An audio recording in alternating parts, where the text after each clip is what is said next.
ஆமாப்ல. என்ன மச்சான், அந்த ஆள் இன்னும் உங்க ஏரியால யாருமே நாயை வளர்க்கக்கூடாது, நாய்க்கு சோறு போடக்கூடாது அப்படின்னு அசோசியேஷன்ல பயங்கரமா கத்தனாமே. ஆமா மாப்பிள்ள, அசோசியேஷன்ல வந்து அன்சேஷன் நாய் மாதிரியே கத்த ஆரம்பிச்சுட்டான். ஓ பாத்தியா, அந்த ஆள் கவர்மெண்ட்ல தானே வேலை பார்க்க போறான். அவன் மினிஸ்டருக்கு பிஏ வேலை பார்க்கறான் மாப்பிள்ள. அதான் மச்சான் மேட்ரு. இதுல எதனா ஒரு விஷயம் இருக்குமா? என்னடா யோசனை பண்ணி பாரு மாப்பிள்ள. எனக்கு என்ன யோசனை வருதுன்னா, முன்னாலெல்லாம் அவன் பொண்டாட்டி நம்ம ஏரியாவில் வந்து வர்றவங்க போறவங்ககிட்ட எல்லாம் சண்டை எடுத்துக்கிட்டு நாய் மாதிரி கத்திக்கிட்டே இருப்பா. இப்போ அவங்கள விட நாய் தான் அதிகமா கத்திக்கிட்டு இருக்கு.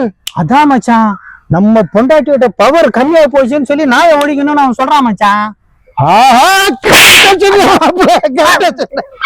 நீ ஏன்டா இப்ப நாய் மாதிரி குலைக்க ஆரம்பிச்சுட்ட? நீ அடிச்ச உடனே அந்த ஞாபகம் வந்துருச்சுமா. அது சீசன் மாதிரியே கத்துறியே.